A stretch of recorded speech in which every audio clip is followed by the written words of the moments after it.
Good morning, students. This is lecture number 3 of chapter number 7, Wildlife Sanctuary and National Parks. Right? So, today we will discuss about wildlife sanctuary and national parks.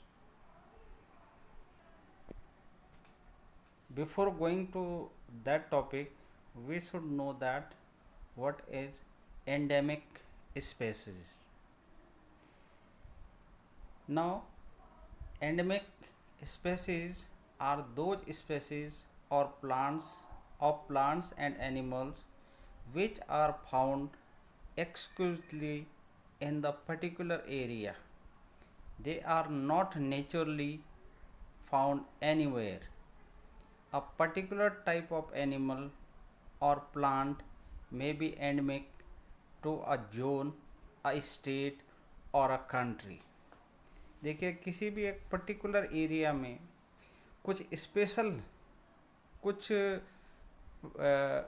Plants और animals ऐसे होते हैं जो एक particular area में ही मिलते हैं और जगह नहीं मिलते, तो उनको कहा जाता है एंडेमिक स्पेसीज। ठीक है। एक्चुअल में क्या है कि कुछ पर्टिकुलर एनिमल्स या प्लांट्स जो हैं उनको एक particular weather, particular temperature, particular conditions चाहिए होती हैं, तो ये किसी पर्टिकुलर एरिया में ही मिल पाती हैं।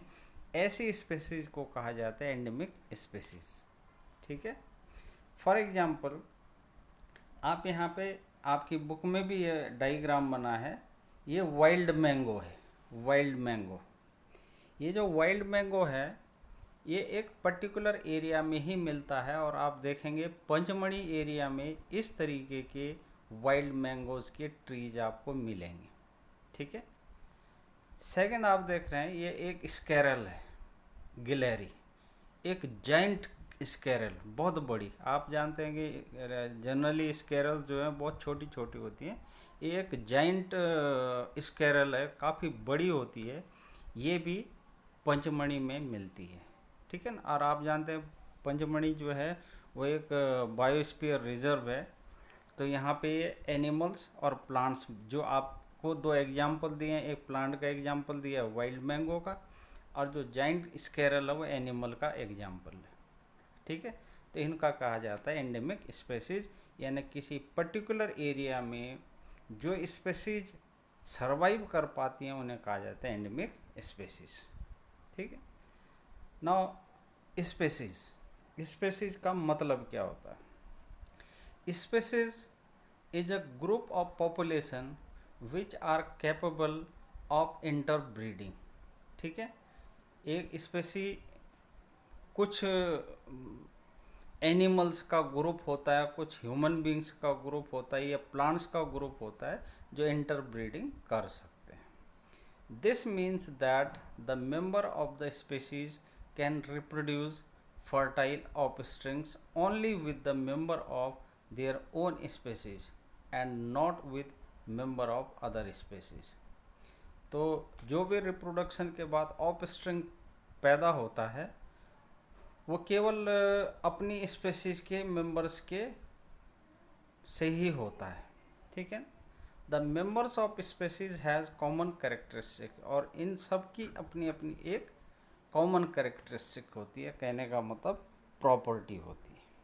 ठीक है। नाउ वाइल्ड लाइफ सेंचुरी, कल हमने बायोस्फीयर रिजर्व पढ़ा था। बायोस्फीयर रिजर्व जो एक बहुत बड़ा एरिया होता है, उसके अंदर कुछ नेशनल पार्क्स हो सकते हैं। आज हम बात कर रहे हैं वाइल्ड लाइफ सेंचुरी की।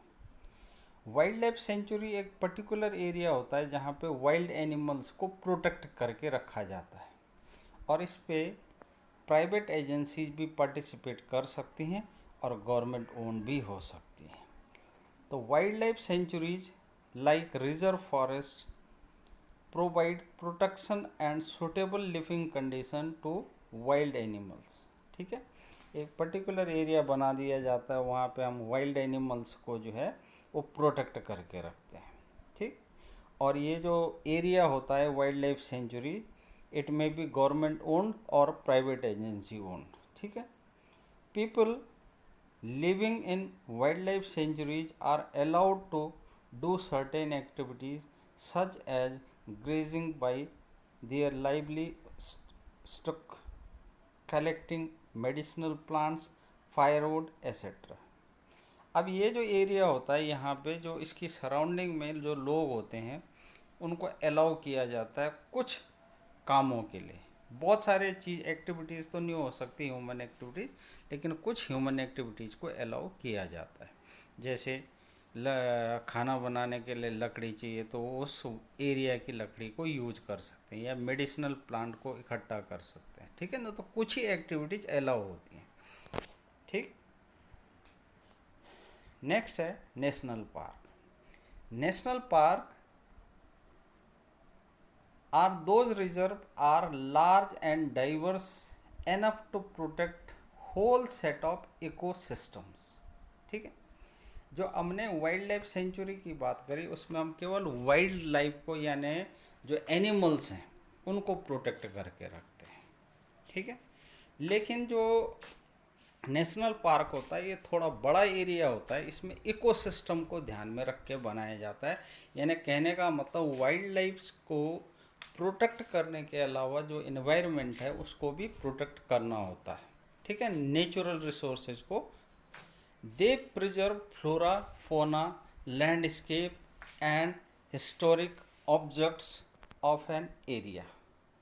Satpura national park is the first reserve forest of India. Satpura national park जो है सबसे पहला नेशनल पार्क है इंडिया का, ठीक है। तो इसमें हम क्या करते हैं, फ्लोरा, फोना, इन सब का ध्यान रखते हैं। कहने का मतलब वाइल्ड लाइफ के साथ साथ जो है हम फॉरेस्ट का भी ध्यान रखते हैं। इकोसिस्टम बैलेंस करके हमको रखना पड़ता है, ठीक। Satpura tiger reserve project tiger was launched by the government to protect the tiger in the country. आपको पता है प्रोजेक्ट टाइगर जो है एक बहुत बड़ा प्रोजेक्ट लॉन्च किया गया था गवर्नमेंट ऑफ इंडिया के द्वारा। कारण ये था कि टाइगर्स जो हैं वो कम होने लगे थे, ठीक है। तो इसका जो ऑब्जेक्टिव था, the objective of the project was to ensure the survival and maintenance of tiger population in country. Tiger population यानी टाइगर्स का जो नंबर था उसको हमें प्रोटेक्ट करके रखना था, ठीक है ना। वो धीरे धीरे कम हो रहे थे, और आपको पता है हम सभी चीज़ें जो हैं, चाहे वो एनिमल हो, ह्यूमन बीइंग हो, चाहे प्लांट हो, वो एक फूड साइकिल के साथ जुड़े रहते हैं, एक दूसरे के साथ कनेक्टेड रहते हैं। अगर कहीं पे फूड चेन में ब्रेकेज आ जाती है तो यहाँ पे इकोसिस्टम डिस्टर्ब हो जाता है। तो टाइगर्स का नंबर भी उतना ही इम्पोर्टेंट है जितना कि ह्यूमन बीइंग का, क्योंकि अगर ह्यूमन बीइंग का नंबर बढ़ गया और टाइगर्स जो हैं वो ख़त्म हो गए तो क्या होगा, जो फूड चेन के बाकी के एनिमल्स हैं वो डोमिनेट कर जाएंगे और इकोसिस्टम जो है वो डिस्टर्ब हो जाएगा। तो नेशनल पार्क जो है वो बड़ा एरिया होता है, ठीक है ना। तो दिस इज